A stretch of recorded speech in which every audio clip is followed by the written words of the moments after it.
Good morning and welcome to the live. Happy Sunday to everyone. Today we are going to be talking about intercultural and interracial marriages. In the United States only, these relationships and marriages have increased from 3% in 1967 to over 18% in 2024. Why these relationships are oftentimes criticized by society and family, it has been shown that these couples actually tend to develop a stronger sense of respect and communication. And the children derived from these couples also are more open minded and more culturally aware, and they are oftentimes more adaptable.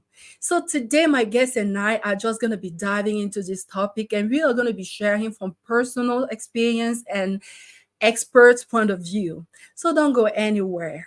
Once more, I want to welcome you to today live. And my first guest is here. I'm going to introduce her, adding her to the stage. Hello, Henry. Hello. Hey, Michelle. Hey, everyone. All right, welcome to the studio. And I'm so glad that we were able to do that today. Last time we tried so hard. I was Yeah. just hard working on that day. Yeah. It was just a lot going on. But I mean, we're finally here, so that's great. Yeah, yes. So, and Henry is a matchmaker. I know it's a little bit small, but I hope you can see it.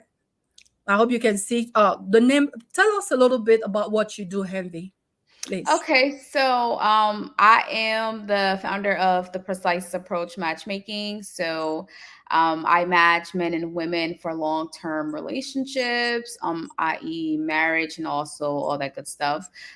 So essentially, I'm the middle woman. That's what matchmakers do. They're middle women, middle men who vet. Recruit candidates to come on board and stuff, and then match them according to the criteria. If it matches what the other person is looking for, we go ahead, and we're also the day concierge, set up the day, find the right timing for both candidates, and then we go from there. So essentially, that's what I do as a matchmaker at the Precise Approach Matchmaking. All right, welcome once more to the studio. And the reason why I really wanted for you to be here today, Andy, is because being a matchmaker as well, because I am also a certified matchmaker. One of the biggest barrier that I see in this practice is culture. Like sometimes people don't want to.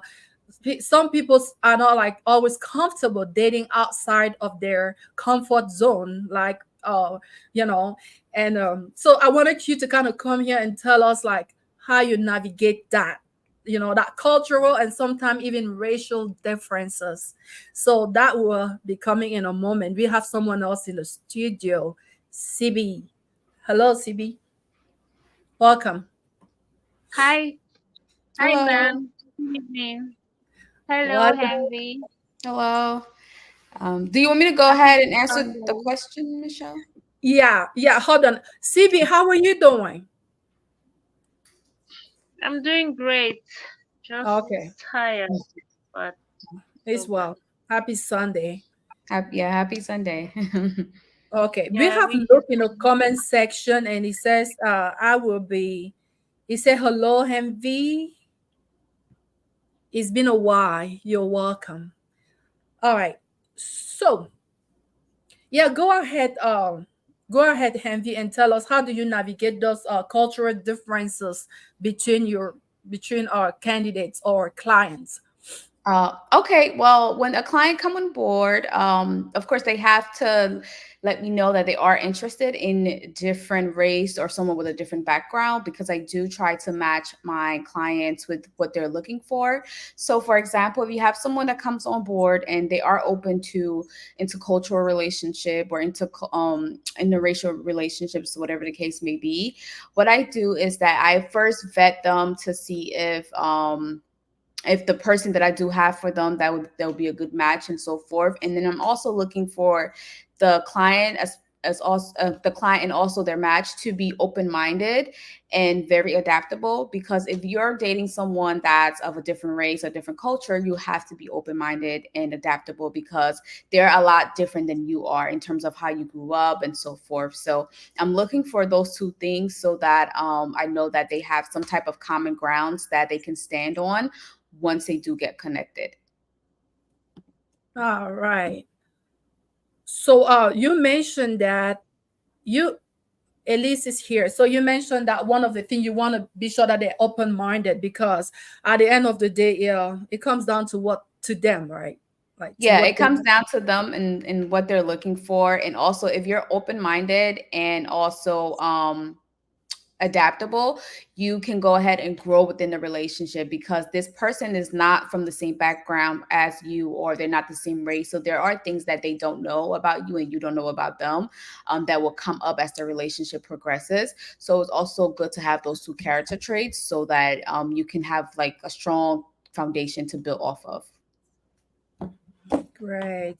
All right, we have Elise. Elise just got into the studio. Hi, Elise. Welcome. Hello, ladies. How you guys doing? Good. We How are are you? good. Happy Sunday to you. Thank you. Thank you. Thanks for Well, inviting me.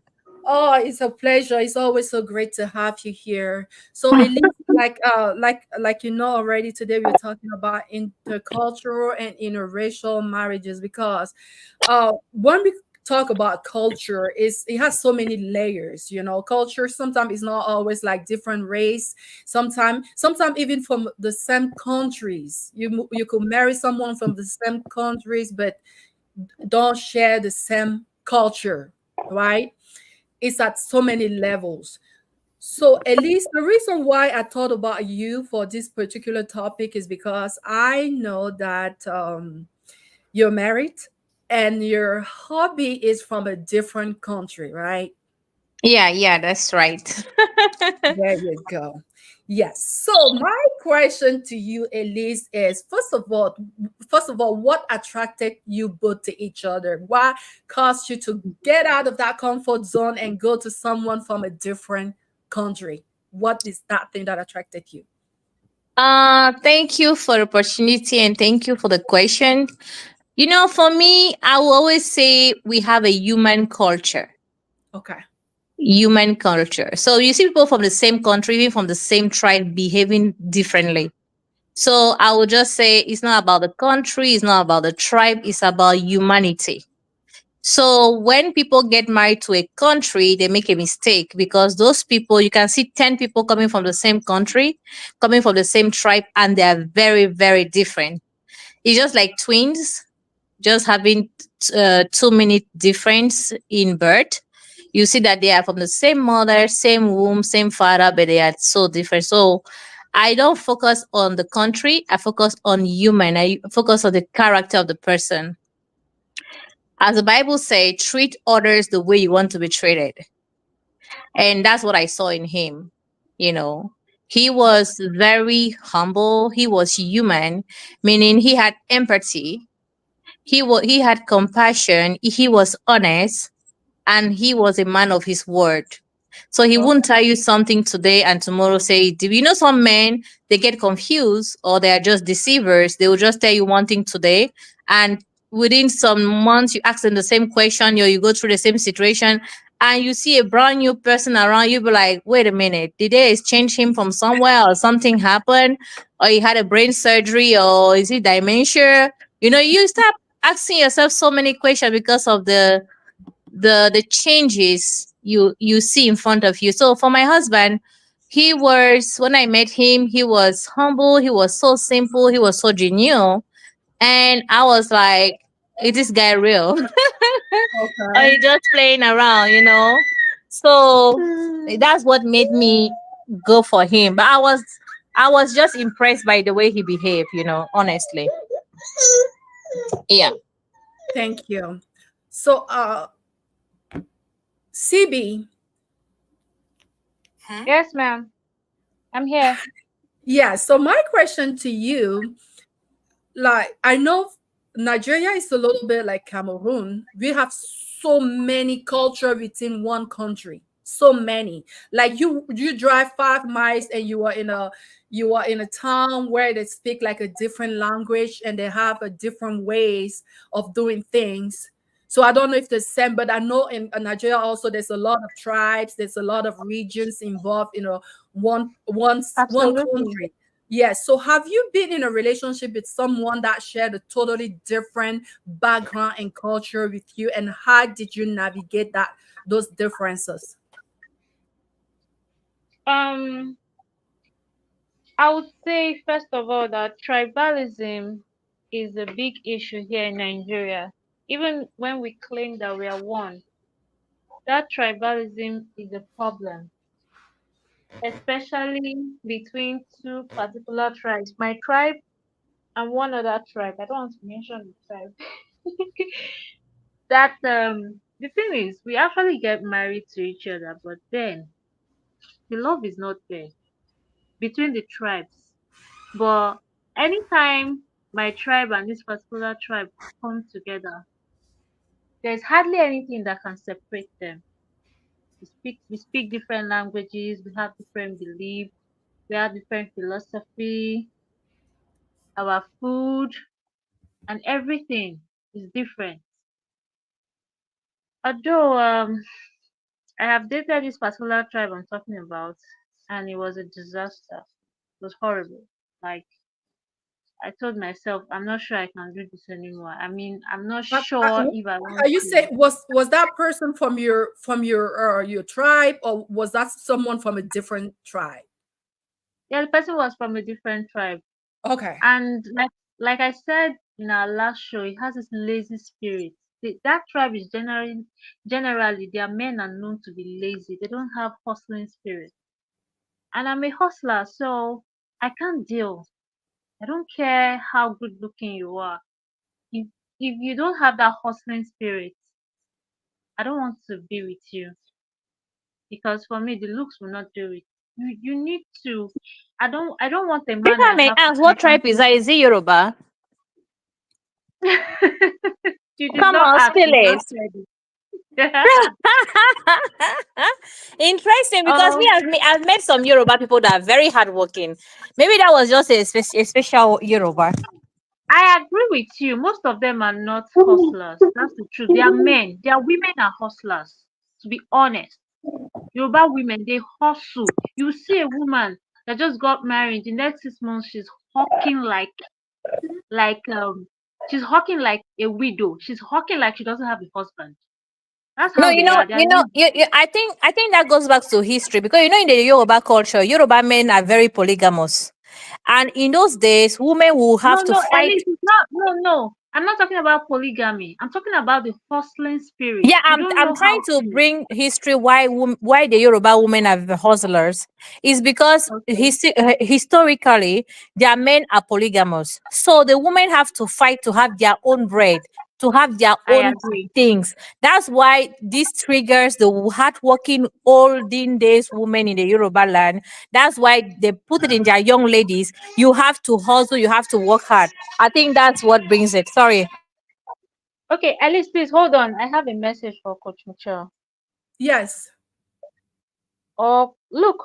Please, can you help me? Uncle Ben needs the link to this our show right now. He said I should send it, but if I try, I will leave the studio, and I don't want to do that. Can you please help me share the link to Uncle Ben?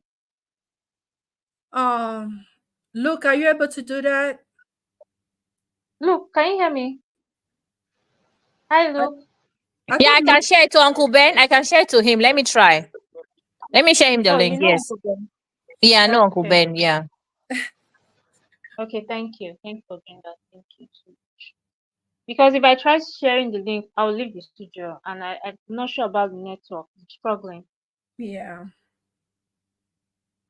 Okay, so like I was saying, he doesn't have that hustling spirit, and that was a huge turn off for me because I don't want to have to. Yeah, I would love to encourage my man. You understand, to make investments, to do business, and all of that, but I don't want to be constantly pushing you. Yeah. I don't want to be You doing that because at the time it will look like I'm putting pressure on him. So I don't want to do that. I really, really don't want to do that. So I couldn't cope. Like I can't deal. And I don't But like to pretend. That's one thing about me. If I don't want something, I do not want it. you mentioned something, CB, that in your tribe people tend to marry between each other, right? But Yes. you also And said, but there's no love. there's no love between the tribes, but when they get married to each other, for example, like me now, if I get married to someone in that tribe, chances are that marriage will be successful because we will both be looking beyond our tribes. Most of, I can tell you, 80% of marriages between my tribe and this other tribe we're talking about are usually very successful. They have their challenges, don't get me wrong, but as long as both of them want to be with each other, it definitely works out. That's my point.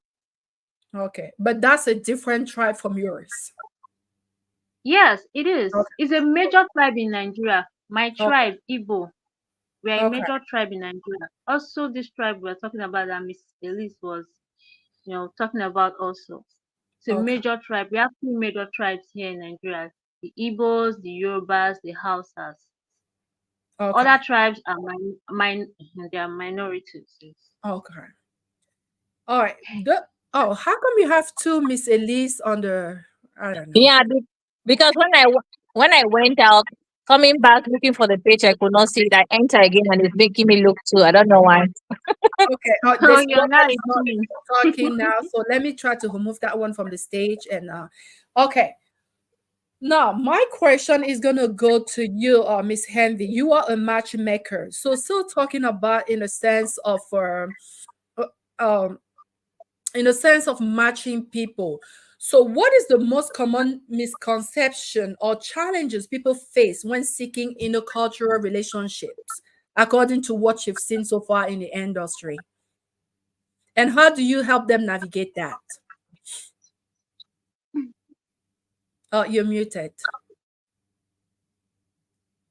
We can hear you.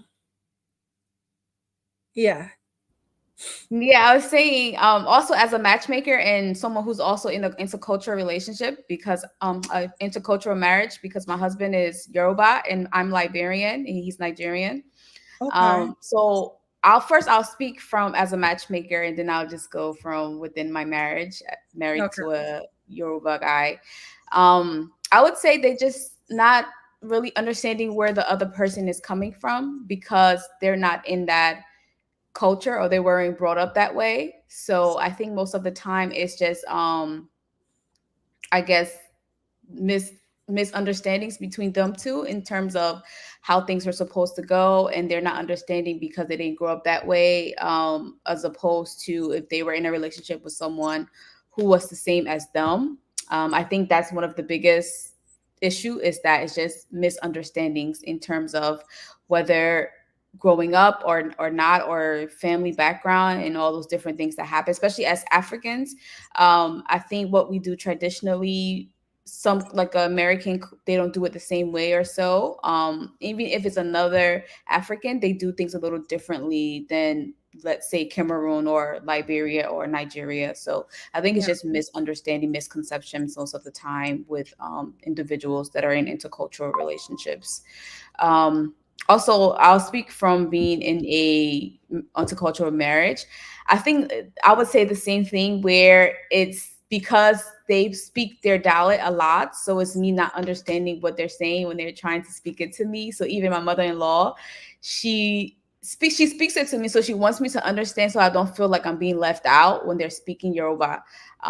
Because unfortunately, I don't know my dialect. I only know English, so that's the only thing I understand. Whereas when they're around me and they're speaking Yoruba, I'm lost most of the time, and I sometimes I will feel like they're talking about me, and then my mother-in-law will reassure me that no, we're not talking about you. So we want you to learn it so that you don't feel that way. And I think the best way to learning in it is to like take 6 months, go back home in a place in a village where they only talk that.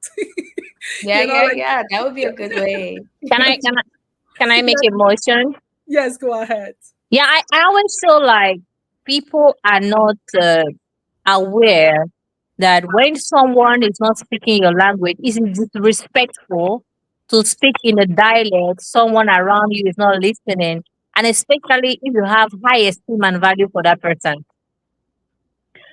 So Yeah, if yeah. you're, let's say, uh, from China, and you get married to an American, and you know your American husband or wife does not speak English, or they don't understand English, but all of you can speak Chinese, is it disrespectful for you to speak Chinese around your American wife or husband when you can all speak Chinese? Because So people do that out of ignorance. You are frustrating your partner. It So doesn't I matter agree with what they for are you. no, What I am I? definitely understand what you're saying, Elise. For me, my husband, he only speaks English, and I tell him to speak like the pidgin English English. of Nigeria. I tell him to speak it to me because I understand that one, but I don't understand the Yoruba. I even want him to speak Yoruba to me, but he never speaks it around me. He only speaks Mm-hmm. English to me, Good. but only his family speaks their dialect, which I understand because that's what they're used to. I don't have an issue with it.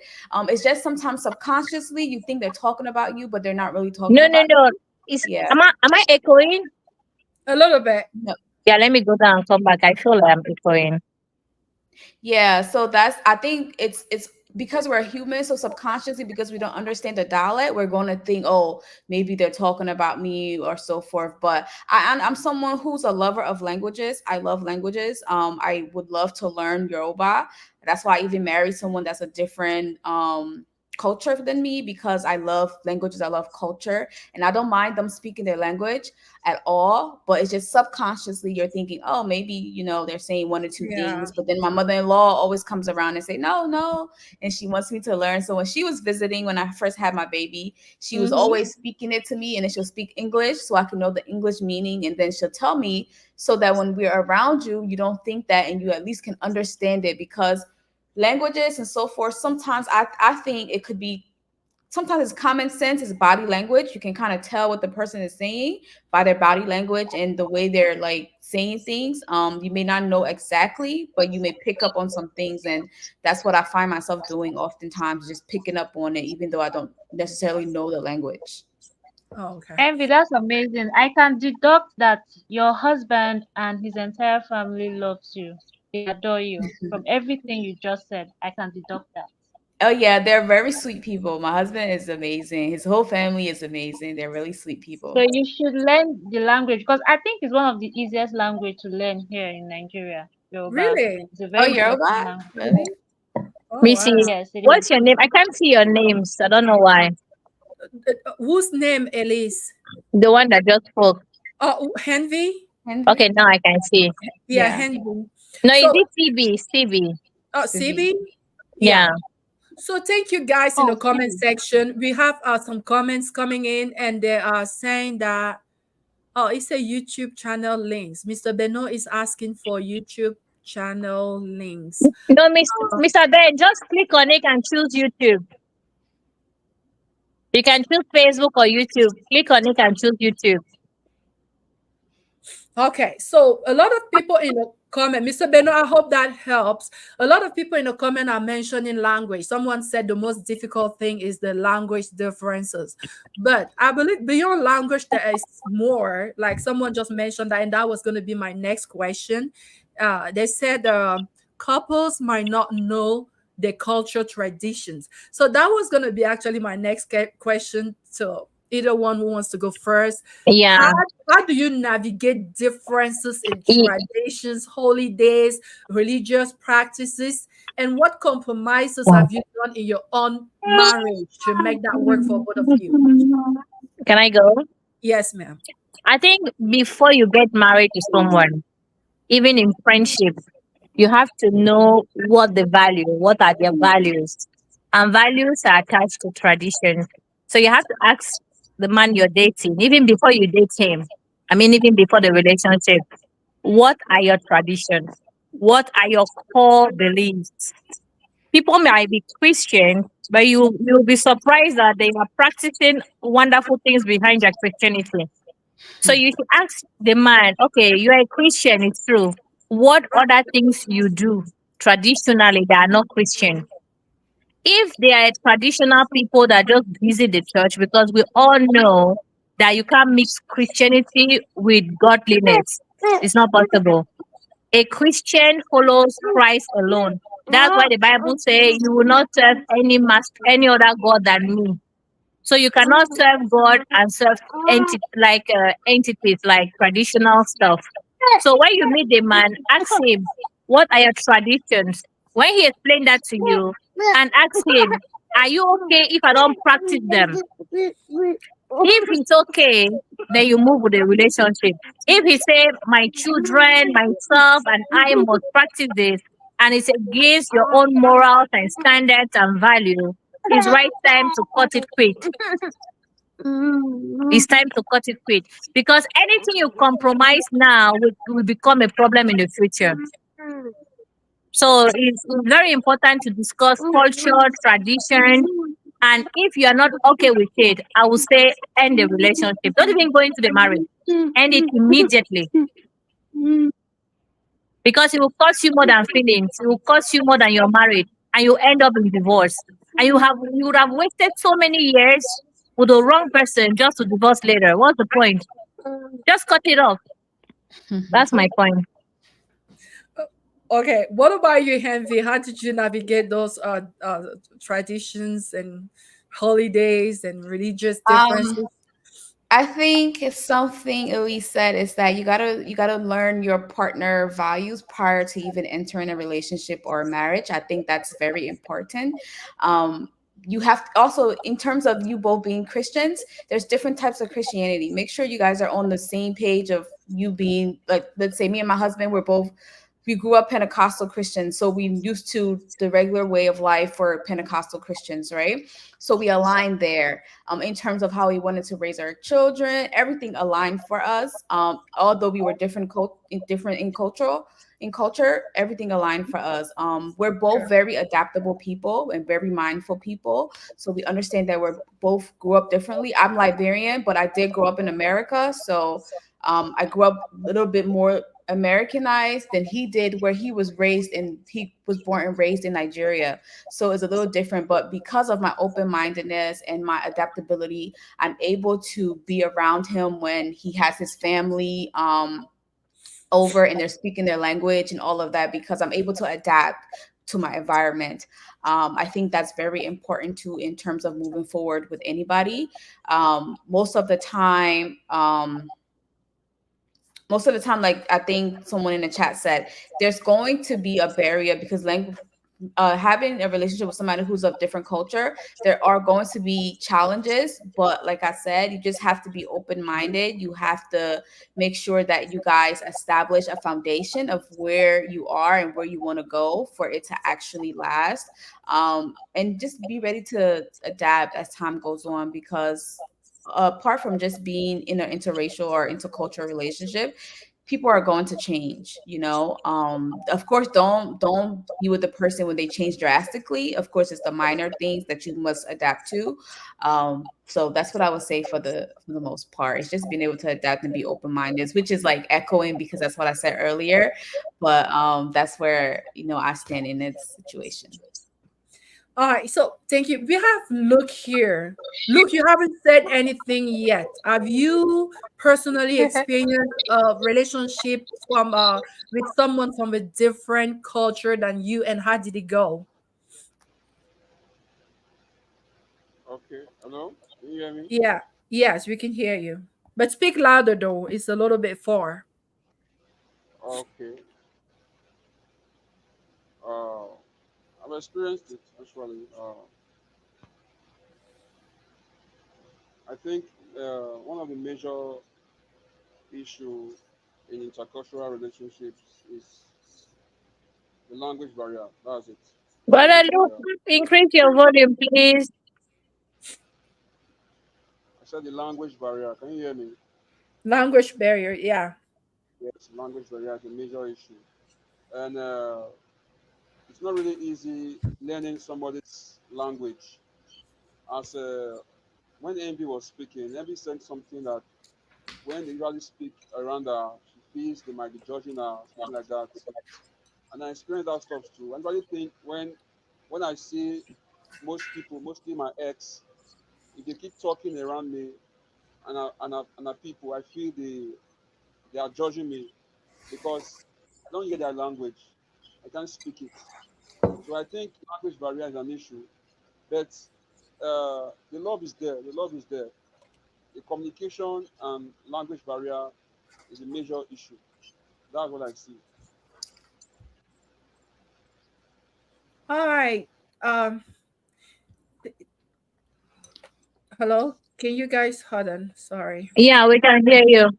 Okay, so my next question was gonna go like someone who just commented that family disapproval. Did anyone experience that? How did both your families reacted to you both coming together? You know, especially like some some families expect like their sons or daughters to marry from a specific like locality or background. Did you have any of that to deal with? Family disapproval. You can go ahead, Elise. And for me, luckily, you know, when you're beautiful, smart, and you're coming from a good family, it's very difficult for the other family to say no. Sometimes they oppose when the family is rich, the other family is poor, or the guy is not good. I mean, she's not well mannered, or you know how they look down on people's family, right? Just imagine you coming, okay, Dangote's daughter, he can marry from any tribe because he has money and power. The only thing that disturbs some people is because they they try to judge the other family. Me, I did not get any disapproval because I say again, I'm beautiful, well learned, I'm coming from a good family, and I have a stand on my own. You will not judge a beautiful girl, good, hardworking girl, and everything, but you will judge a girl that you feel like you come and depend on your son's money. She will come. She's looking to belong. She's looking for a surname. You know what I'm saying? Especially the African family. So they'll first ask, "Oh, who is she? What does she do? Who are her parents?" And then they will now be like, okay, let's sit down and make a meeting. And I will say this: if you are a man or a woman, you're coming from a place where you people are in depth in tradition, where you have to marry your own. Don't disturb people's children that are not from your tribe. Just look for your tribe and stay quiet there. People don't like headache. There's already enough problem around the world for you to go and put somebody in challenges and everything. No. If you are mama's boy or papa's daughter, do what your parents tell you to do and let people stay quiet. We don't want extra wahala in life. At least as you said that, it just reminded me of this movie on Netflix, The Bridge. Anyone remember? Okay. Has anyone seen that movie? Not Like yet. from a girl from Yoruba and one from the boy from Igbo trying to get married, and it was so bad that they ended up dying. Like they fought so hard Mm. that it cost them both their Why lives. will you even die because of love? Love that. No, like Jehovah. like through the fight, they ended up losing their life, like both Can of you them. Like imagine? it just remind me of what you just said. Like if you know that your family is adamant about Just you getting married to someone from your culture, maybe it's better to just not fight it just stay because within your culture. Don't people disturb to people's die, children. people And to I'll Yeah. die add in the this, process. Michelle, let me add Yeah. this. Uh-huh. There are so many people in the world that you should not die for somebody. If you meet a man, before you even date him, try to meet his family. If you feel like there's somehow around you, my sister, God has just saved you from prayer warrior, for being a prayer warrior for the rest of your life. Leave him, move on. You want to marry somebody, his mother is somehow, leave them alone and move on. Because what you're looking for in marriage is peace of mind. You don't want to be fighting with spirits. If he's not a man, oh, my parents said this, drop him and block him. No time to check time. You want a mature, uh, uh, someone that can take decisions for themselves, somebody that can stand for themselves, somebody that know what they want, somebody that don't know what you want. You want to join life with them to do what? To have what result? Mhm. No, no, no, no, no. Don't waste your time. Man or woman, my father said this, my mother said this. I don't know. I'm confused. I would deliver you by setting you free. Block and move on. Don't beg for love. Never. And Michelle, I think it's also important because the man knows if you are someone he can bring home to his parents. He knows by looking at you. He knows by interacting with you. So within those few times he interacts with you, that he meets you or whatever the case may be, go on dates, he knows whether he wants to marry you or whether he can introduce you to his parents or his family. So I think if a man drags it on, he just wants to waste your time because he already knows what he wants to do. By him telling you, "Oh, I don't know what my parents would say," or "My parents said this," you knew that your parents wouldn't approve. Why did you continue with this woman? But what we've seen also is that sometimes the man really, really is into the woman. Like they're both into each other. And they know that their parents are against like stepping out of your tribe. But they try to challenge their family together. Like kind of like the movie I just mentioned now. How do you manage that kind of case? Like the man say, "Hey, you are the one I'm dying for. Like we're gonna fight." Do No, you Jesus died for us. Don't okay? die for me. There you go. It's not going to work But because Michelle, es- okay. especially Hello? if you are African, you know that marriage is a coming together of families. Even in the 21st century, is a coming together of families. So if both families don't approve, it's there's no way it's going to go far. Like you guys Yeah. can try all you want, but it's just not going to happen. If you're close to your family, that is, if you're a family person, you're close to them, you care about what they say, it's not going to work out. All right. What about you, CB? Hello? Have you experienced any family disapproval in your own? Oh, Luke was going to say something. Sorry, CB. Luke, go ahead. Did you want to add something? Yes, yes, yes, yes. Can you hear Yeah, me? speak a little bit louder, Luke, please. Like get close to Okay, your can you hear me microphone. now? Yeah. Okay, I feel family matters though. Family matters, but like me, I can't marry for my culture, for my tribe. Never, never. I did not I hear love. that. You cannot do that. Do what? I can't get into someone from my tribe, my culture. I love, I, I love going out. I love going. I love to try other cultures.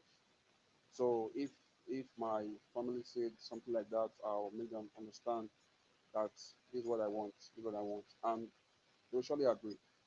They'll surely agree. That's it. Okay. So you're saying that I mean it's important because family matters, but you personally wouldn't marry someone from your tribe because you like to explore, you like to go outside of your tribe. Is Definitely, that definitely. that's what you said, Yes, right? yes, yes, yes. What about and are your parents open-minded? Are they like welcoming to any tribe that you bring home?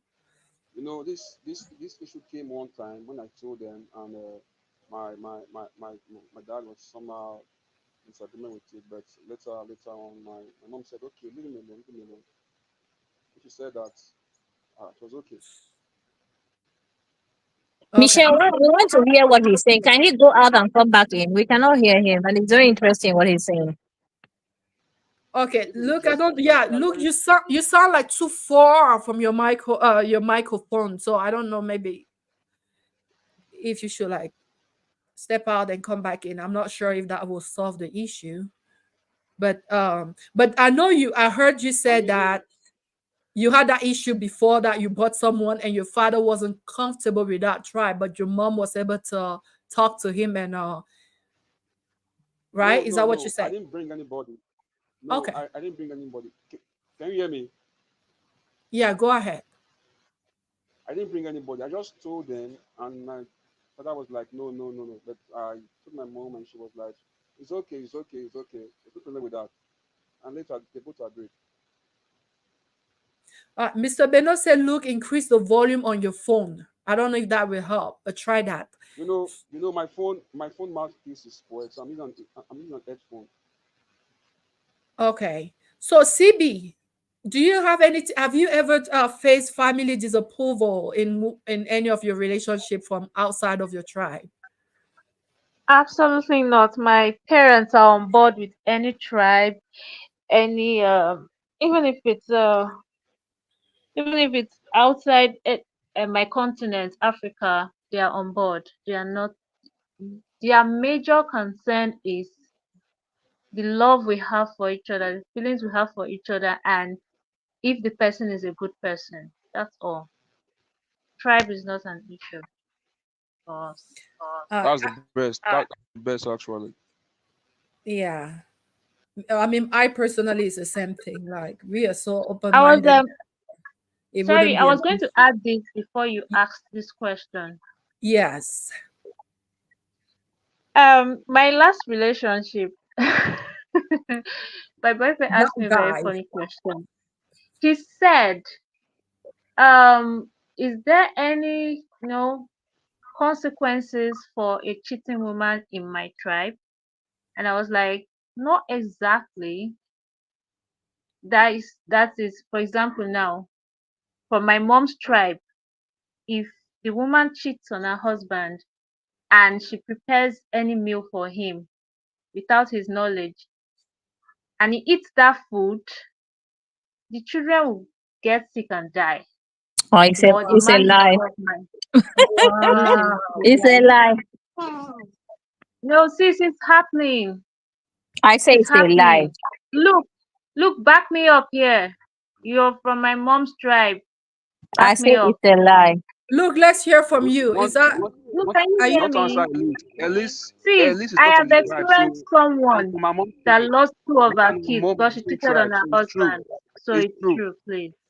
Don't It's say it's a true. lie. This I will world is say, deep. wait, It's not a lie. let me explain These are why I the say it's a culture. lie. Let me explain why it's a lie. You know, during marriage, right, many things happen. If that man had made some juju on his wife, it will work. No, he did not. No, He nah. It's did, not he about did. juju. I'm No, telling sis, you, calm down. if, Calm oh down. my Are you goodness, a Nigerian? Let me ask. Are you a I'm more Nigerian? than Nigerian. No, no, I need to know. I'm There's a telling reason why you. I'm asking. Are you a Nigerian? Okay, Like, you know what? Let me give you a homework. You and Mr. Luca, go and ask your gramps older people, right? You This can't give me thing and of don't talk to my tradition. tribe. No, You no, can't I'm give me just and don't telling talk sis, to you. my this tribe. thing is Well, happening. okay. I have seen this one with my You two came eyes. up to Like she was in my hood. She was cheating That's why on I'm her saying that husband. juju was done on her. my It's not juju. Mm-mm.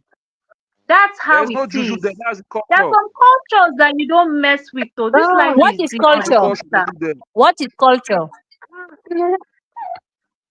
That's why you should be open-minded. You can't say it's a lie. This is something that's been happening for centuries, not decades. So you can't say it's a lie. This is somebody's culture. He asked that question, I think, because he wanted to know if I was going to be faithful in the marriage. That was why he asked me that question. So I was like, not exactly, but there are some, ridiculous things that my people do when a man dies, which I kind of feel is very barbaric.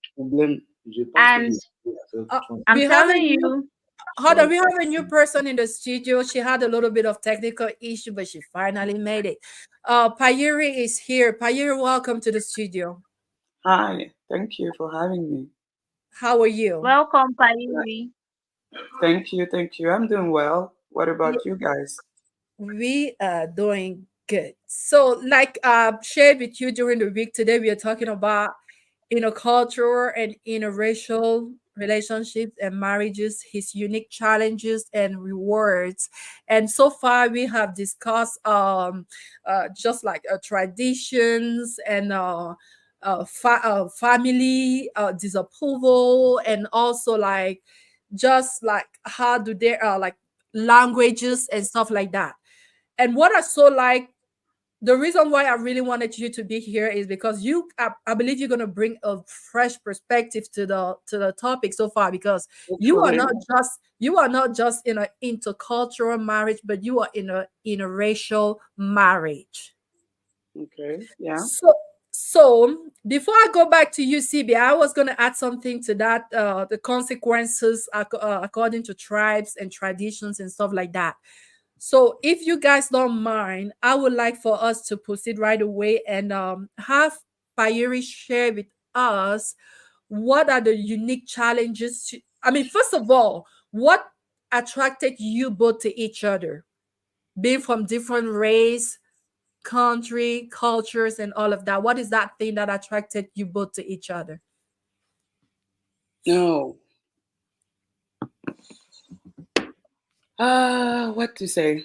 We'll say the souls, because if it's physically, there is nothing physically that we can say that we meet each other at some point, but it's the personality and everything different where we complete each other. I guess so. Me, I will say my personality is more active, more Mm. outgoing, and is more laid back and sweet and calmer than me. So maybe those are the things that Like make us. the opposite that attracted. Yes, and as we also share a lot of things, we have a lot of tastes in common that helped also, and so it was more the way of thinking, the style, and the fact that is the culture. Like when I say culture, I talk about how you can be open minded. So yeah, this also helped a lot. Okay. So we were now talking about just different traditions. Before I Hmm. go back to you, I'm gonna go back to CB so she can kind of finish because she was not done. So CB, Yeah. did you want to add something on the topic of tribe? But before you go on, CB, I would say that in my own tribe in Cameroon, um, if a woman teaches on her husband and then the husband falls sick, I don't know if I don't even know if I believe in this. I don't practice this, but it's been said like for ages that if you cheat on your husband and he happens to be sick, you cannot see him, you cannot be next to him, you cannot be his caregiver because he's gonna die if you do. So is it true? I don't know, but I'm gonna share something a little bit personal. My dad with my stepmom. When my dad falls sick back in 2020 and he died out here, my stepmother was not a caregiver. And a lot of things were said around that. Like someone else had to come and be the caregiver. But I know they had some issues. And I also know that she didn't want to be. But it was also said that that was one of the reasons. Is it true? I don't know. But it was just to say at least some of those things actually happen. And they do believe that back there that, if you like violate that law, it can happen the way that it's said to be to happen. So I don't know. So CB, were you gonna add something else? Yes, I was going to say that I know someone who lost two of her kids. This Okay. one, she's cheating. In fact, everyone in the compound where she lives with her husband, they know she's cheating. She goes out at night, she'll come back in the morning with a married man is dropping her, or maybe a single guy, just different men dropping her. And because the husband is barely at home, when they tell him, he'll be like, mind your business, you won't spoil my home, blah, blah, blah. Until she lost both kids. They died mysteriously. How do you explain that? How do you explain the mysterious death? So trust me, when I was much younger, my mom mentioned this. I was like, no, it's not true. Mm-mm. But as I grew older, I became open minded. And I'm not quick to shun people and say, no, it's not possible. Because there are these things happen. And so when this thing happened, this thing I'm talking about, I think is over 9 to 10 years ago. When this thing happened, I was shocked. I was like, wow. My elder sister was like, what were you expecting? She was cooking for him and he was eating. Wow. So he's lucky to be alive, although he's remarried now and he has other kids. Glory be to God. But he left Okay. the lady. The lady is from the Yoruba tribe, while he's from Delta. So you see Okay. what I'm saying? Yeah. Yeah. So So he yeah. probably did not tell her about their culture and the consequences of her cheating on him. Maybe that's why I say when I'm dating, we do a lot of talking. We must talk. Because If you you're not want to ready know to talk, all the you can't date. implications. Yeah, you want to know Yeah, all of no, those not. things. I need to know who Yes. I'm marrying. I need to know the family I'm getting myself into. I need to know your demons, the battles you guys are fighting. Because once I get married to you, I'll start fighting those battles. I need to know how to, you know, be prepare myself spiritually. Because every family has their battles they're fighting. Let's not just be carried away by money or looks. Life is very deep. It's true. There are still some things that we cannot explain. So after that incident, I believed it. And then a friend of mine also told me how his aunt died because she was cheating on her husband. She, Wow. as in her entire body was swollen, and that was it. They told her that if she wants to live, she has to confess. She didn't confess, and she died. So All these right. things happen. Those things happen, like I said, like in Cameroon, also some tribes believe in that. But now to back Elise up, there's it's been said that it's done according to your belief system. Like if you really don't believe in that, I believe that I mean, it might not affect you. And I wanted to add something. It might not You affect guys, you. you guys know that Africa is very spiritual. Africa Yes. on its whole. And Yes. sometimes some cultures and principles are put in place to control the population. And when someone does something, in order for those group of people to continue to believe what is happening, somebody might harm someone just to fulfill all righteousness. So they will say, yes, because of this happened. Because of that, that happened. But naturally, all those things don't happen until if somebody does something. Let me say, for instance, if you are from Delta, as you said, and your parents are from Delta, they leave Delta, they come to America. They have 3 generations. They have never gone to Delta. They get married, they cheat, nothing happens to them because they're detached from Delta. But if someone in Delta is married to a Delta person, and when maybe the man's name is John, the wife is Anna, when he has something with Anna, he'll be like, I'm suspecting Anna. I'm not sure. I'm suspecting her. One Auntie Monique we take that word and go and kill John's children. Sometimes Anna is not even sitting, no. But just because a rumor ran, now they'll kill Anna's children and say, yes, according to Delta, it happened because she was teaching. No, because Auntie Monique killed the children. But to fulfill all righteousness, they make something happen. And I'm telling you guys, people should go back to that culture and ask. They do something on those women during marriage or after marriage.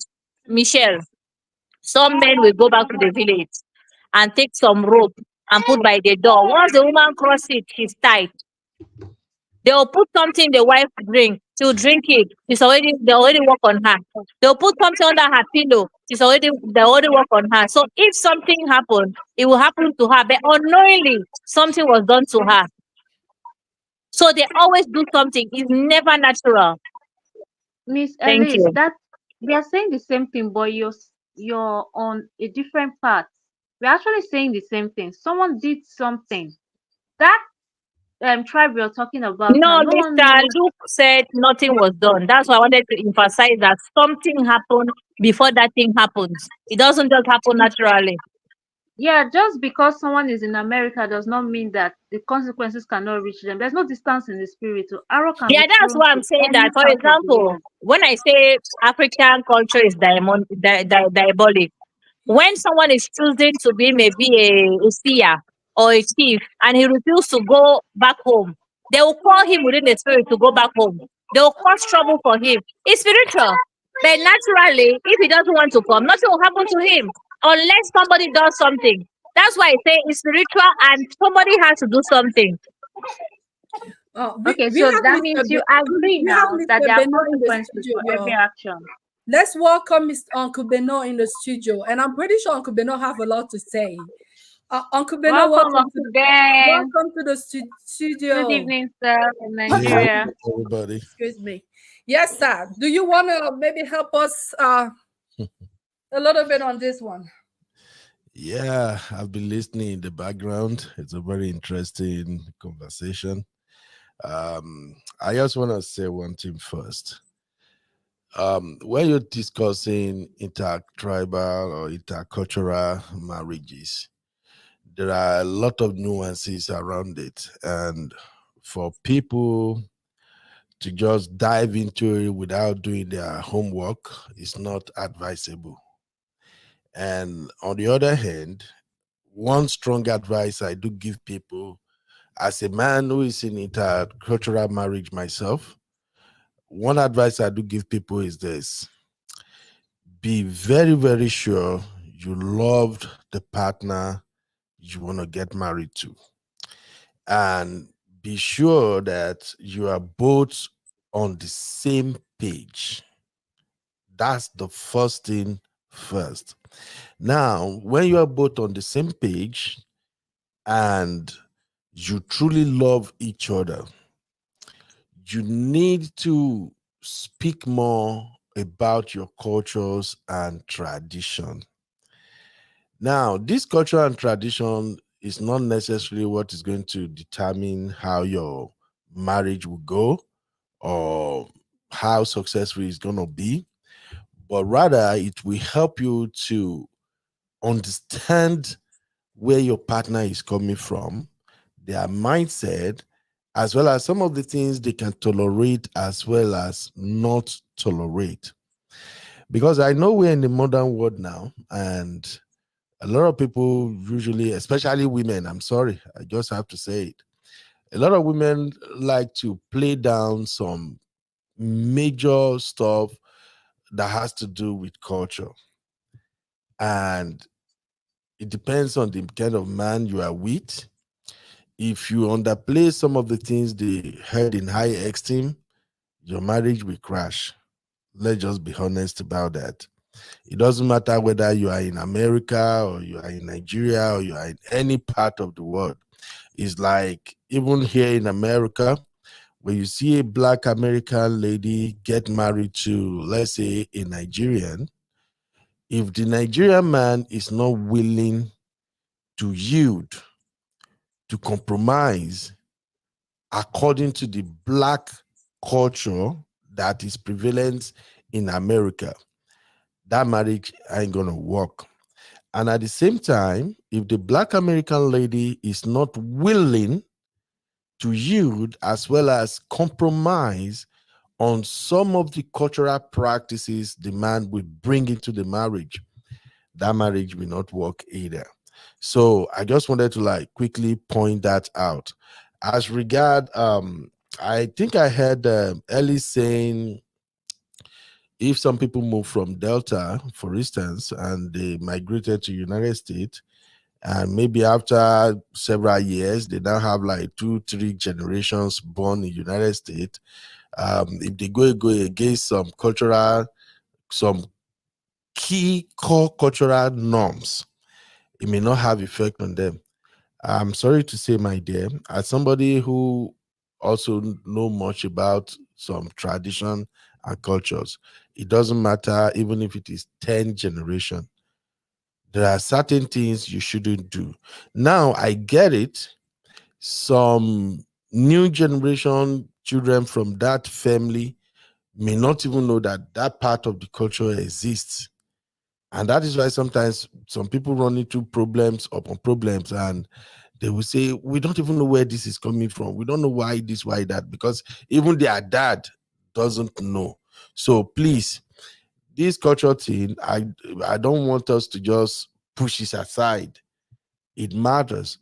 And if you're gonna get involved with somebody, make sure you understand their culture. You may not practice it. Like I said, I'm a Yoruba man. I'm married to an Igbo girl. In my home, we don't even practice whether Yoruba culture or Igbo culture. We live one day at a time. Yeah. But at the same time, I know much about their culture. She knows so much about my culture. And all those things comes to play when we are meeting or mingling with other people, when some issue comes up and we have to address it, even how we treat each other. It matters a lot. So that's just what I wanted to say first. Thank you. Thank you so much, Uncle Beno.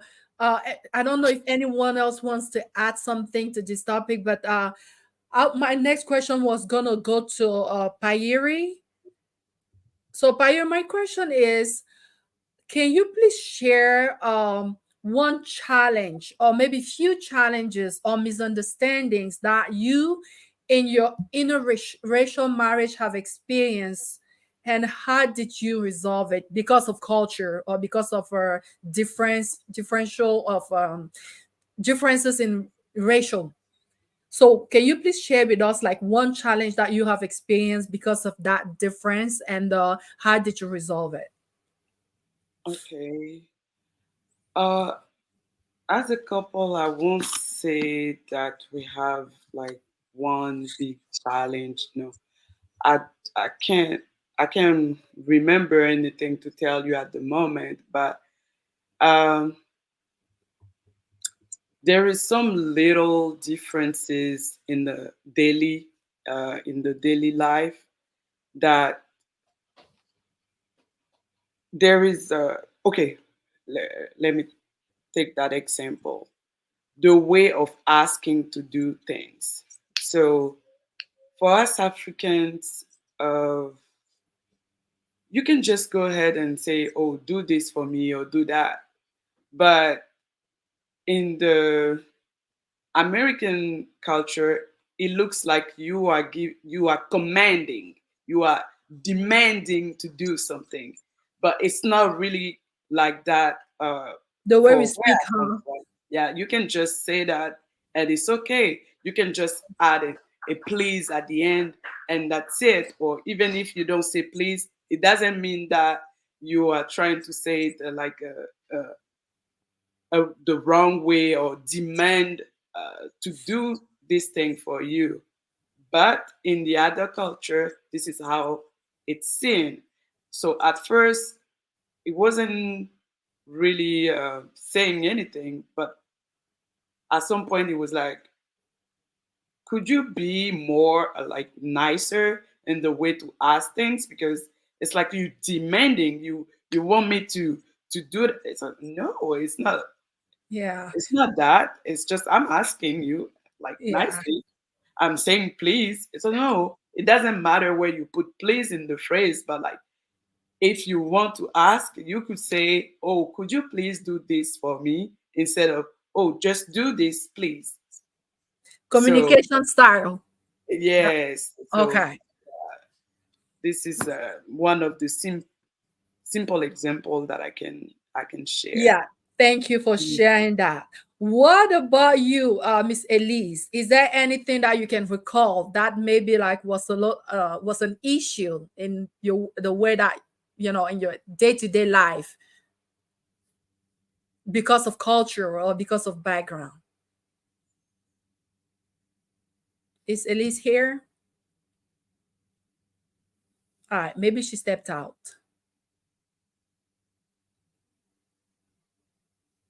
All right. Guys, can you hear me? Yes, of course.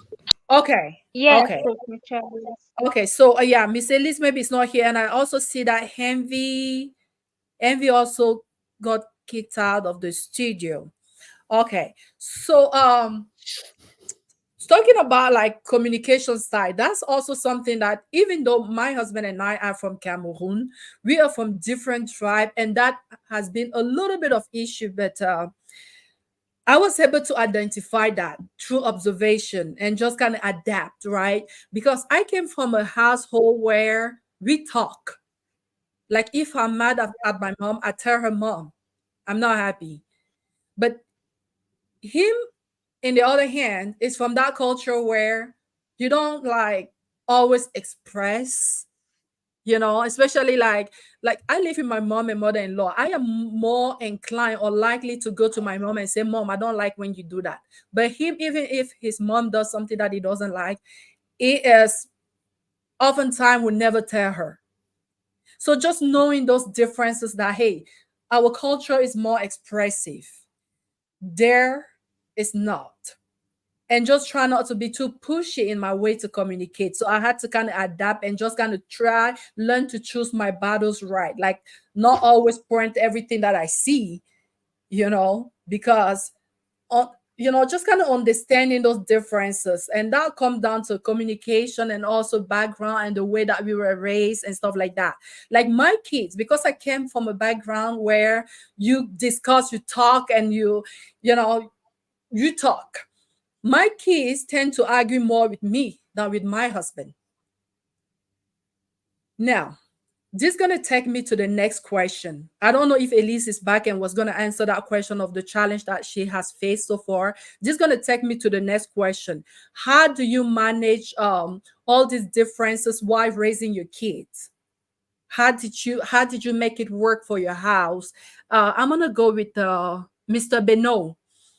You and your wife being from different culture, different background. How did you find that right middle raising your kids? Oh wow, that's an interesting one, Michelle. Well, like I said, when you are in intertribal marriage, one of the key things that is important is that you should love each other first and foremost. I think we did a show on my channel, a live show, where we spoke about men who needs wife and wives who needs men, and then we spoke about men who want wife and women who want husband. And we emphasized on that show that when two people who need each other get married, there's going to be a lot of issues in that marriage. And what that means is that if you need a husband, your approach, why your approach from the moment you guys get married is different compared to when you want a husband. And the same goes to men. So in my own marriage, I think what we have is that my wife wants a partner, which is me, and I also want a wife that happens to be my wife. So because we both wanted each other, and for the 20 plus years we've been together, we've always find common grounds around everything. Every issue at home, everything, even from domestic chores to business to spiritual, every aspect of our marriage, we always find common ground. So that's what works for us. So raising children, going to work, dealing with the stress of the environment we live in and everything, we always talk about it and come up with a solution that works for both of us. Okay, I'll give you an example. These days a lot of women have issue with men that are not being domesticated. Like if you go on social media, it's a big deal. People talk about this a lot, and a lot of women often come from the angle that, well, cooking is a life skill. Doing dishes is a life skill. Cleaning, everything. Why can't you do this? Why can't you do that? You feel me? And there Yeah. are some men who are on the angle that, some men come from the angle that, hey, if I go out to work and I provide for the family, you think I'm not doing enough already? It's your job to cook, it's your job to clean, all that BS going on. So, from my personal experience, what we did was that, first and foremost, for me as a man, I know I have to lead. And for me to lead, I have to create a peaceful environment. And to create a peaceful environment, I have to consider my partner's well-being. So I realized earlier on time that women do a lot of stuff around the house, and raising kids is like what they have to do is up there. Like they literally do too much. So I get that. And I realize I have to step in to help, because where we live, I have to work, you have to work, the bills got to be paid. But here is the kicker. Drawing it back to the cultural topic we're speaking about right now. From the onset that we got married, I've let my wife knows that there are certain things that men don't do where I'm from. And for instance, cooking, as a married man, cooking is not one of those things that is a priority for a man to do. And as a wife, where I'm from, you shouldn't expect your husband to go to the kitchen and cook. I just need you guys to hear me, because I know some people will watch this now and they will just lose it. So, cooking, washing plates, sweeping, laundering, all those stuff are not considered as part of what a man should do. A married man is not what you should do. What they do where I came from is, as a man, you go out, you hustle your butt off, you make sure everybody is fine financially. You provide and you protect.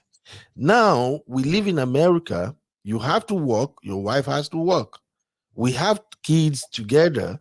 These kids has to be provided for. They have to go to school. There's just so many things to do.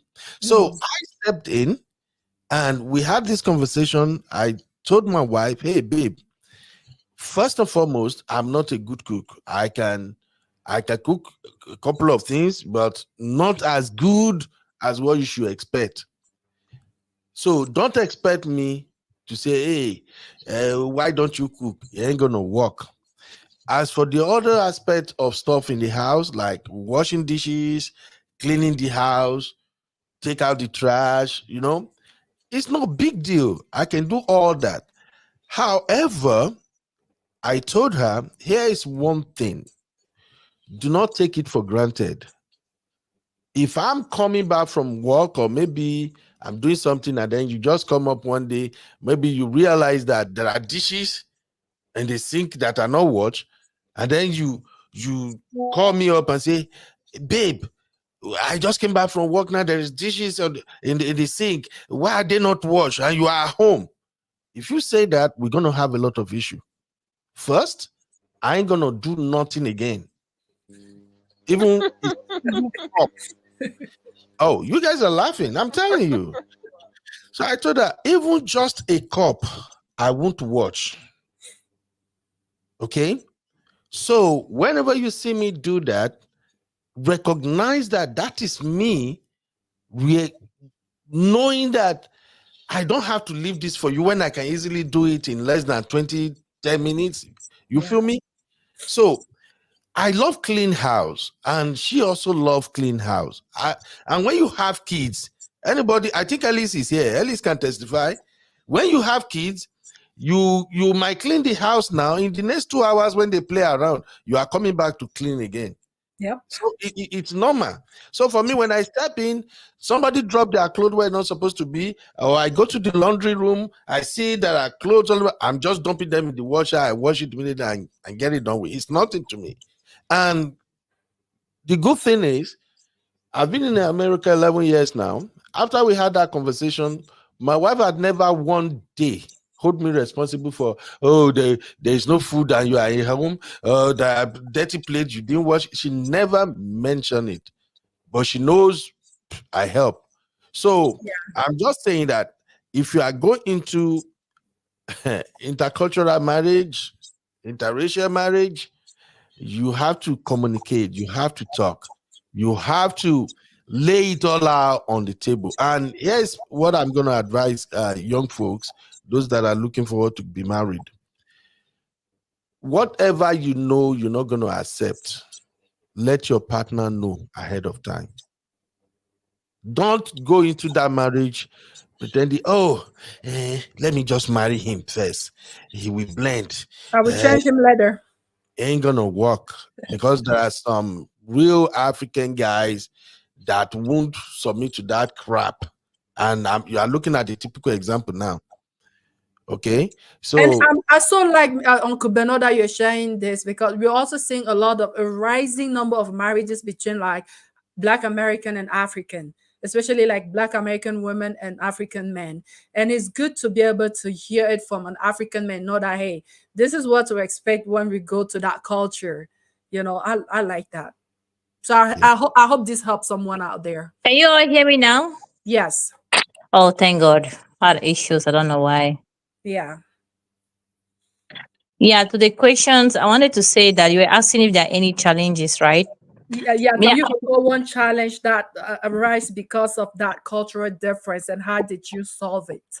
How did you Well, manage? for me, we didn't have any challenge because when I met my husband, I told him I'm not the Holy Spirit to know what is in your head or to know what you want. Tell me what you expect of me.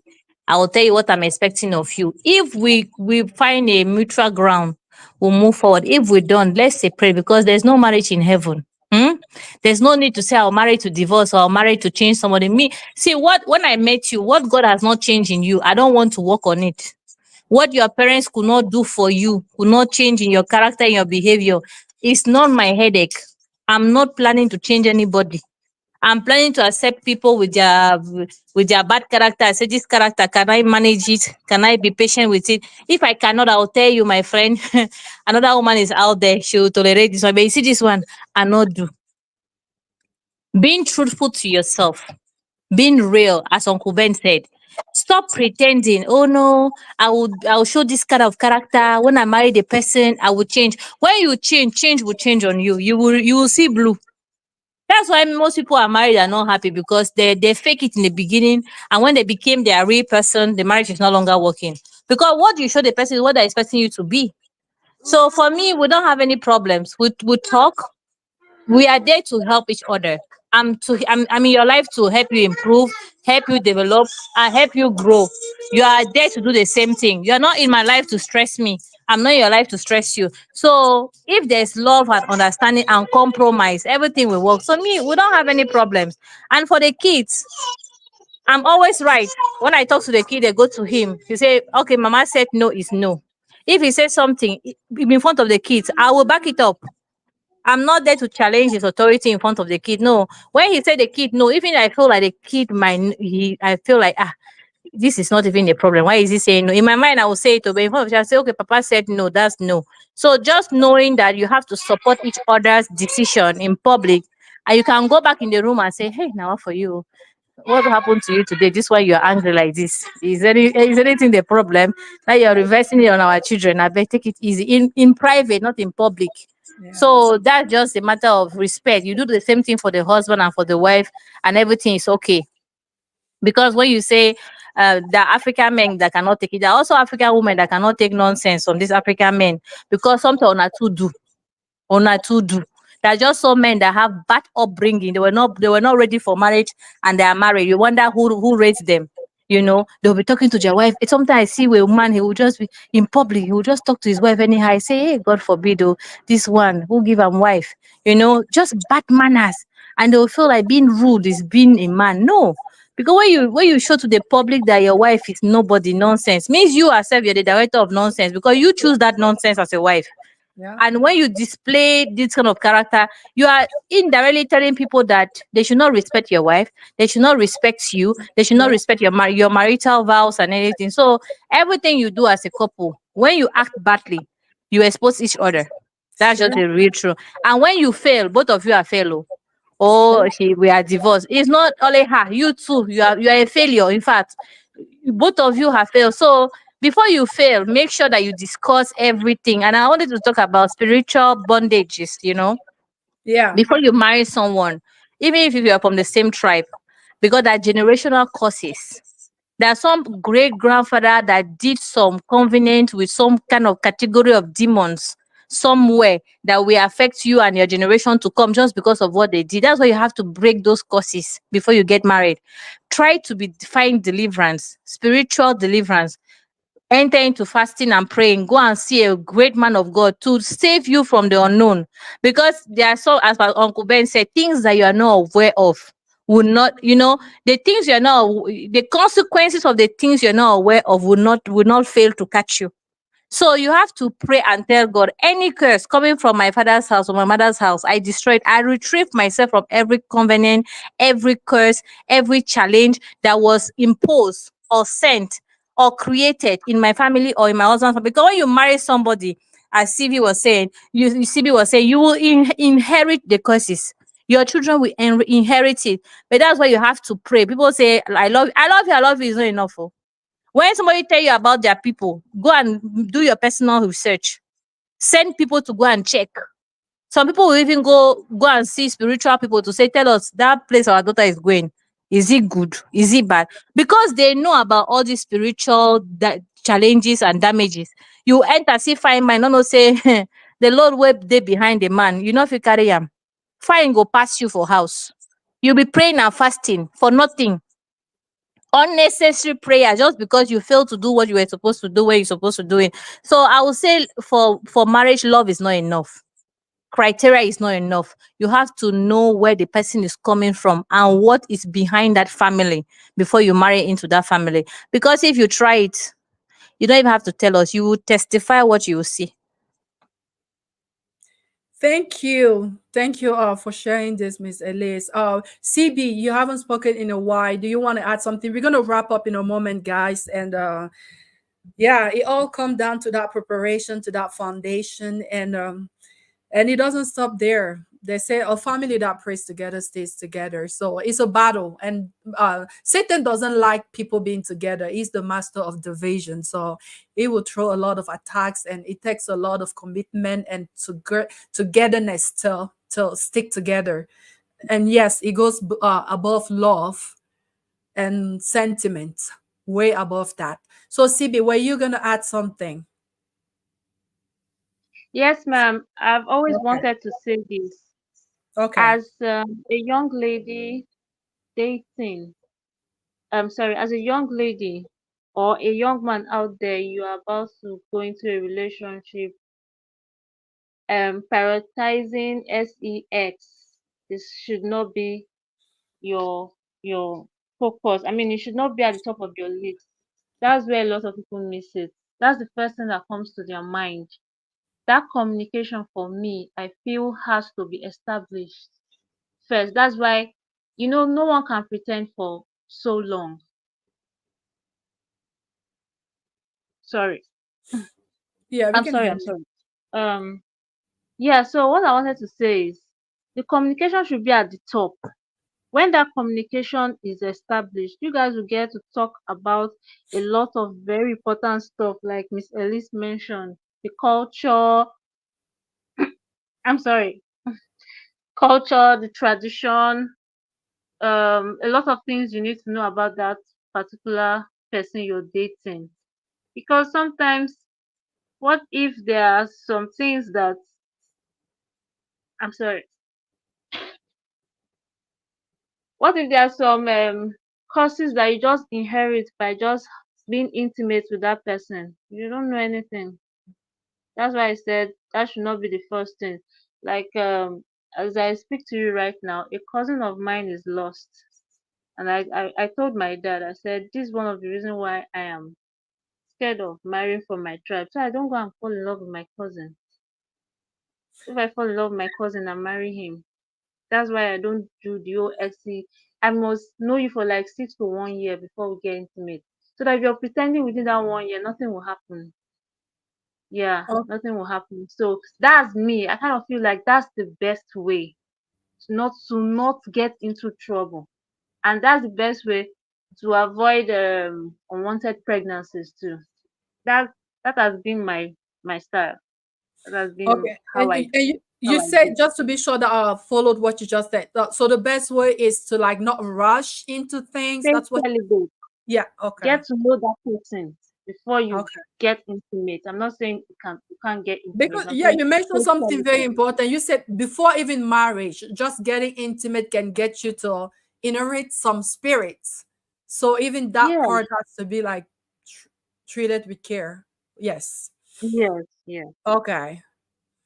So, I mean, it all come down, like we just said, like a lot of communication, and we are all Africans, and we know that life is spiritual. So there's a lot of spiritualities involved, and we cannot underestimate the impact of all of that. So it's good to take the time to learn each other culture. It's good to take the time to know each other, and just kind of learn how, like, communication style, like Payuri mentioned earlier, and just kind of be able to actually communicate and be on the same page. So I don't know. We are going to be wrapping in a moment. I don't know. Luke hasn't spoken in a minute. I don't know, Luke, if you want to add anything before we call it the day, or anyone else who wants to add anything. Okay, can you hear me? Yes, sir. Okay. Uh, you know, Boss Beno has said most of my mind. Boss Beno did one of these shows recently on his channel, and I think I've learned many things from him. He has given me some advice that I will take into consideration when I'm about to do that stuff. It's really, really important you know where you are going into. In the olden days, parents often they send people to check, according to what Elise said, they send people to check about the other people, their culture, what they do, about their character before they allow their children to go into stuff like that. So I think it's really, really important that this generation imbibe that culture, that attitude to check before going into marriage like that. I think Boss Bendori has said most of it. Thank you. All right. Thank you so much, guys. Oh, were you going to add something? What was that? Did you say something? Okay. No, no, no, no. No, no, no. We're good. Okay, guys. Mr. Beno, do you have Yeah, any final thoughts? yeah. I'm just gonna add one more thing to what Elise said Okay. regarding praying, deliverance, and all that. It's very key. It's important that you pray about your marriage. It's important that you put everything before God as you are about to get married. But we add this, even though you prayed, even though you did deliverance and everything, don't take culture for granted. Okay? Things that are supposed to be done appropriately, make sure they are done. I'll give you an example. There are so many parents that have this long ill fighting between themselves. Maybe your wife's dad and mom, or maybe your husband's dad and mom, or just ensure that you do the right thing. If that thing pertains to culture, make sure you respect it. That's what I just wanted to say. In African parlance, they will say a word is enough for the wise. Prayer works, but at the same time, don't offend the gods. Thank you for having me, Michelle. Hello, Michelle. Can you hear me? Oh, I can't hear She's you. muted. Sorry, I She's was muted. muted. And Ah, one more okay. one more thing I want to add is that prayer cannot save a fool. You have it's true. That's a So bomb, but that's it. Just dropped now. Michelle, Michelle is dropping gems. no, like, go for wisdom. Be wise. Be I wise. agree with you, ma. I agree. 100%. So be wise, be very wise about the way you handle the whole thing, about the way you relate to your in-laws, about observe a lot, talk little, learn from the other person, and try to adapt as much as you can, and choose Mm. your battles, pick your battles rightly, and yeah, and keep your house, keep the peace always. And I heard someone saying that being kind prime over being right. Remember, kindness, you can never go wrong with being kind. And I'm pretty sure you will make it work. All But right, guys. sometimes being kind can get you being used. People can tend to use you or take advantage of you just because you're kind. Yeah, So there should be a but limit to the kindness. but yeah, but you still have to be kind though. You can never be wrong, go wrong with kindness. I don't know, guys. Do you agree? Like in a marriage situation, like sometimes your in-laws are difficult. Sometimes even your husband or your wife can get difficult. Yes, it doesn't mean that you become a doormat. You're gonna speak up, you're gonna address the issue, but do it in kindness. Be kind in your That, way to communicate, because sometimes you're saying something, but how are that, you saying it? yeah, You that's true. know? Yeah, yeah, That's like true. yeah, like be kind and don't always seek to be right, especially if you want to be there for the long run. Don't always try to be right because it's not going to serve you. So put Mm. kindness above everything and treat each other kindly, and each other's family kindly, and use a lot of wisdom to be able to understand the other person and just establish that interpersonal communication, which is not always easy thing to do. So, and just pray for wisdom, because God said that if you like wisdom, He is willing to give you if you will ask Him. So, yeah, that. Those are my final thoughts. And Miss Elise is here. Miss Elise, were you gonna say something to wrap Well, I would say you were saying, I mean, I'm not really in support of your position, but I respect that when you say you have to be kind, you have to take things gently with people. When if they give you booze, they give them bass booze. That's what it is. For me, I don't believe in coming on earth to be a doormat for people to treat you like trash just because you want to make it to heaven. No. The Bible say the kingdom of God suffered violence, and the only the violent take it by force.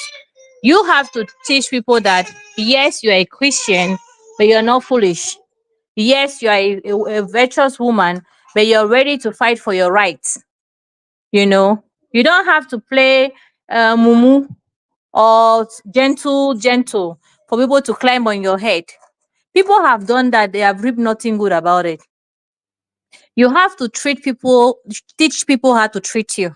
So if you're a wife, you come into a family, you're nice, you're gentle, but anybody will try you, you show and pepe. That's how it is. Because marriage is two things. It's either is you fight and keep your home, or you're too gentle and you lose it. And you're the loser. If you're if you're the kind of woman that you don't tolerate nonsense, you stay in your marriage 25, 50 years, it's fine for you. If you want to go and chop shit, they go use shit, give you, destroy your marriage. What do you gain? I would say apply wisdom and know when you're where you go and how you behave as a wife. Don't be too friendly. Don't be too available. Don't be too nice. Everything in moderation. Give yourself as you are being accepted. If you go somewhere they don't accept you, don't go there anymore. Stay in your husband's house. If you feel that communicating with people too much, the Bible says even that don't go too much to your neighbor's house because he will get tired of you. It's biblical. You should not make yourself so cheap, always available, always nice. No. Sometimes see people as if you don't see them. Make as if you're not there, you're not available. Give yourself some respect, some value, and mind your business. That's the best thing in marriage. Mind your business. It does you? not involve you, you don't buy it. So I believe in respect, mutual respect. I believe in tolerance, mutual tolerance. It doesn't matter where you come from. You know, go take person picking. You will not take somebody's child and go and make her a slave in your family in the name of she won't die because of marriage. She has to be nice. She has to take it because you are lying. She will show na pepe. Shake a joint. That's how it is. Don't go and be foolish. And me, I feel like marriage is for adults and mature people who can defend themselves. If you are in a good, loving relationship, you don't have to go and be playing mumu or stupid woman in a man's house or in a man's family compound. He will teach his people how to treat you with respect and understanding. He will say, this is my wife. You don't treat her like that. She's not your slave. He will defend you. But a man that will tell you that, it's my family now. Anyhow they treat you, you have to obey. That's a foolish man. So I'm not for that idea that the way you say, the way they said it is how you give it back to them. That's it. God not go vex. So even Apostle Paul, if you read, there was a time the king of the city put him in jail, accused him of things he did not commit. When God visited that man, he sent his soldiers, said, go and free him. When they came, Apostle Paul said, no, tell him that as he humiliated me publicly, he will apologize publicly. He refused to go out of jail. Go and read it. An apostle.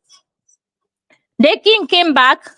The king came back and asked public apologies to Paul. So being a Christian should not make us accept anything in the name of marriage. No.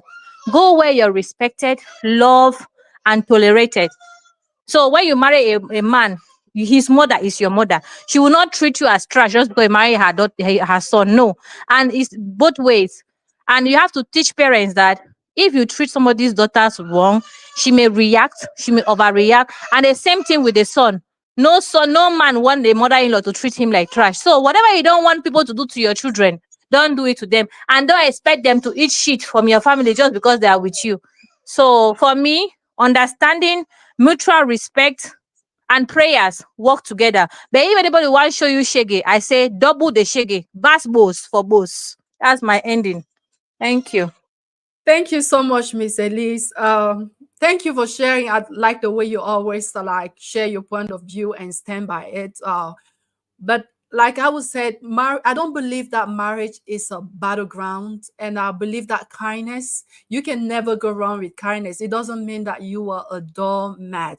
And I believe that anything that you fight against fights against you. So there's a lot of ways of fighting a battle. Sometimes it's not always by pushing back, because like I said, anything that you push against pushes against you. And sometimes the law of non-resistance will make you to just allow things to fade away. It doesn't mean that you just allow like anyone or anybody to just come at you anyhow. But I believe you can never go wrong with kindness, guys. I mean, like, let's agree to disagree. I believe you can never go wrong with kindness. And what was that, Luke? It's laughing. Yeah. So I believe you can never go wrong with kindness. And I do believe that, yes, when things don't work out, is not always, we can always separate if things don't work out. But while we're in it, treating each other with kindness will always serve us right. That's my point of view. And personally, I'm not a big fighter. I'm a very laid back person. But I can also tell you that in my whole family, in my, like, even among my friends, I'm that person who will not take BS from anyone. But I'm the most kind person that you will meet. So I believe it doesn't always take a fight to win a battle. There's other ways, and I like those ways better. Okay, guys, thank you so much for being here today. It's been a wonderful time exchanging. I see my big brother is in the house. Thank you so much to everyone who participated in the comment section. And I hope that you have a good rest of your weekend, and that next week we'll come here together to unpack another topic. Thank you so much, Miss Elise, for being here today and for staying to the end. I see a lot of our hosts have left already. People are busy. Thank you for Luke. Thank you to everyone who commented, and we'll see you next time, guys. Take care. Bye, Thank Miss you. Elise. Bye-bye. Thank you so much. Bye. Bye. Imagine a world where borders are no barriers to love. Welcome to African Abroad Date, a platform for Africans living in the US, Canada, Europe, Australia, and beyond, seeking meaningful connections. We've been in the business of love for over 5 years, helping millions find their match. We offer a community where you can search for potential partners based on location, profession, and more. Our profiles are verified, and we provide options to maintain your privacy. Our mission: to help you find lasting love no matter where you are. Sign up today at www.africanabroaddate.com. Bid loneliness goodbye. Let love cross borders, because with African Abroad Date, you're never alone.